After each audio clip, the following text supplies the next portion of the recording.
дар мавҷ барномаи иттилоотии хабар.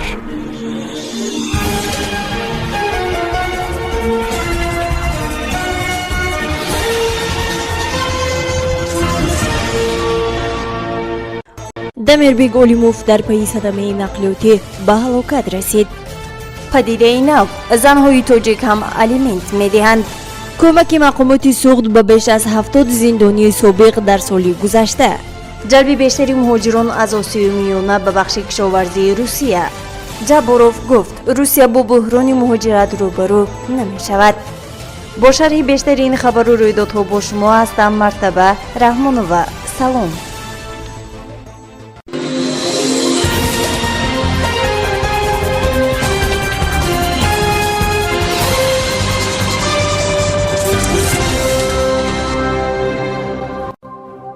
Дамирбек Олимов, овозхони маъруфи тоҷик, дар паи як садамаи нақлиётӣ ба ҳалокат расидааст. қаблан гуфта мешуд, ки овозхон вафот кардааст ва сабаби маргаш маълум нест. манобеи Спутник Тоҷикистон дар хадамоти бозрасии давлати автомобилии вилояти Суғд ва шифохонаи марказии шаҳри Хуҷанд бо таъиди ин хабар гуфтанд, ки марҳум ҳангоми ҳаракат дар роҳи Сомғари ноҳияи Бобоҷон Ғафурови шаҳри Хуҷанд ба садамаи нақлиётӣ дучор шудааст. қаблан наздикони Дамирбек Олимов ба Спутник Тоҷикистон гуфта буданд, ки овозхон шаби гузашта даргузаштааст ва иллати маргаш маълум нест. аммо манобеъ мегӯянд, овозхон шаби гузашта ба як маъракаи шод дар боғи миллии воқеъ дар ноҳияи Бобоҷон Ғафуров даъват шуда буд ва ҳангоми бозгашт ба садамаи нақлиётӣ афтодааст. Дамирбек Олимов бар асари зиёд рафтани хун дар шифохона ҷон додааст ва ду ҳамроҳаш ҳанӯз дар шӯъбаи вазнинхона қарор доранду вазъашон вахим арзёбӣ мешавад, гуфтанд манобеъ. ҷанозаи марҳум имрӯз 5 феврал дар шаҳраки Ғончи, маркази ноҳияи Деваштиҷ баргузор мешавад. дар қиёс бо мардон ин занон ҳеҷ гоҳ аз пардохти алимент саркашӣ накарданд. Барноз Саид Вализода, раиси хадамоти иҷроии Тоҷикистон, зимни нишасти матбуоти ин ниҳод гуфт, ин занҳо барои фарзандонашон, ки дар тарбияи падарашон ҳастанд, алимент месупоранд. дар ҳамин ҳол теъдоди алиментдиҳандагон дар Тоҷикистон солона рӯ ба афзоиш будааст. тибқи иттилои хадамоти иҷроии Тоҷикистон, соли 2021 ба теъдоди 13137 ариза барои истонидани алимент ба ин ниҳод расидааст, ки дар қиёс бо солҳои 2020 1983 адад зиёд аст. раиси хадамоти иҷроии Тоҷикистон гуфт, дар ин миён соли гузашта 410, соли 2020 374 нафар, яъне барқасдона аз пардохти алимент саркашӣ карда алайҳи онҳо аз сӯи мақомоти прокуратура парвандаи ҷиноӣ боз шудааст ва онҳое, ки фирор намуданд, дар кофтуков қарор доранд. тибқи иттилои хадамоти иҷроии Тоҷикистон, дар маҷмӯъ теъдоди алимент супорандагон дар кишвар ба 89664 нафар расидааст, ки аз онҳо соли гузашта 21 миллиону 507 ҳазор сомонӣ алимент рӯёнида шудааст.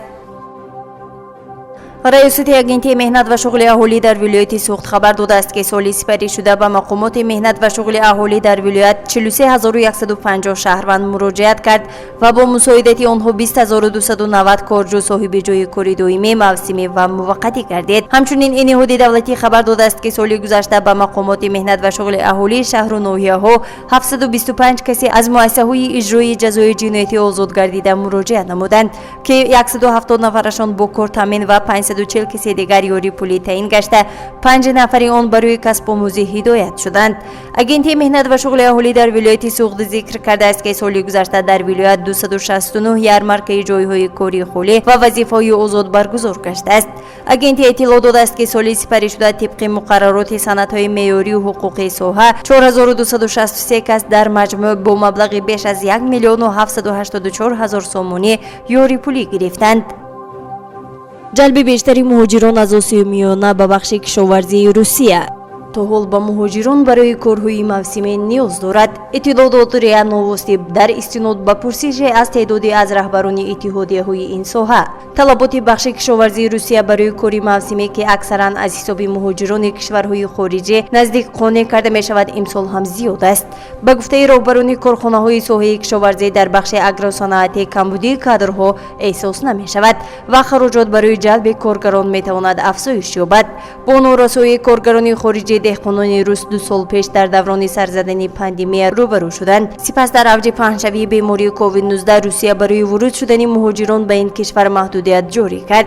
این محدودیت پیش از همه به کارگران موسمی جمهورهای آسیای میانه که عادتا در اوج جمع‌آوری حاصل وارد روسیه میشدند تاثیر رسانید. این مسئله با کمک استادی سریع وزارت کشاورزی روسیه در همکاری با وزارت مهنت روسیه حل خود را پیدا کرد. در سال 2021 به چهارچوب معیار اصلاحات وارد کرده شد تا به تنظیم ورود مهاجران مساعدت کند. در حال حاضر محدودیت ورود از طریق راههای هوایی برای شهروندان تاجیکستان، ازبکستان، چین، قزاقستان، قرقیزستان، مولداوا، آذربایجان، ارمنستان و یک قطار کشورهای دیگر برداشته شده است. گفته می شود در اطلاعیه وزارت کشاورزی روسیه برای جلب شهروندان این کشور به کار در کارخانه کشاورزی به ازبکستان درخواست ارسال کرده است. مقامات این جمهوری آماده‌اند درخواست‌ها را بررسی کنند، گفت نماینده اگنتی مهاجرت مهنتی خارجی وزارت شغل اهالی و مناسبت‌های مهنتی ازبکستان. در آینده نزدیک روسیه را بحرانی مهاجرت تهدید نمی کند. در این باره معاون اول رئیس کمیته کارهای بین المللی شوروی فدراسیون ولادیمیر جابوروف اظهار نظر کرد. با گفته او ورود خارجیان از کشورهای همسایه طبق سازشنامه‌های بین کشورهای اتحادیه دولت‌های مستقل و پیمان امنیتی دست جمعی صورت می‌گیرد. اکثر مهاجران به درخواست شرکت‌های روسی به دلیل نرسیدن کادر برای دریافت پول به فدراسیون روسیه می‌آیند. جابوروف یادآور شد که در کشور درباره مهلتی بود و با شرایط کار و ثبت نام قاعده‌های قطعی وجود دارد. روسیه عفو به اصطلاح مهاجرت را در جریان روندهای گسترده همگرایی در اتحاد اقتصادی اوراسیا عمل کرد. اجازه ورود به خارجیان داده شد که قبلا در قلمرو روسیه قانون شکنی‌های خرد صادر کرده بودند. با گفته او چنین تدبیرها شدت را در جامعه کاهش می‌دهد. بسیاری از مهاجران درک کردند که ثبت نام در روسیه باید به طور قانونی صورت گیرند، نه توسط میانروها با پول. ضمن میزی مدور که از جانب روزنامه پارلمانت تشکیل کرده شد، جابوروف خواستار تأسیس یک شعبه الهیده در رابطه و مهاجرت در فدراسیون روسیه شد. آن باید یک ساختار یگانه فدرالی باشد که به فعالیت در ساحه‌های گوناگون مربوط به خارجیان مشغول شود، تاکید کرد او.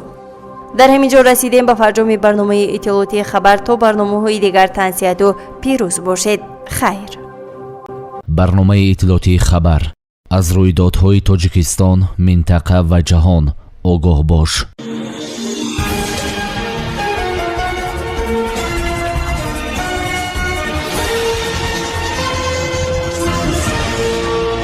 در موج برنامه اطلاعاتی خبر.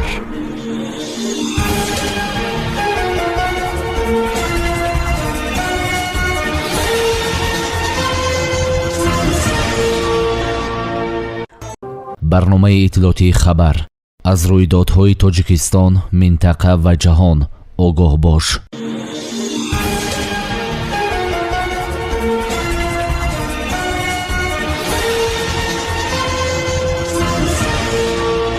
در موج برنامه اطلاعاتی خبر.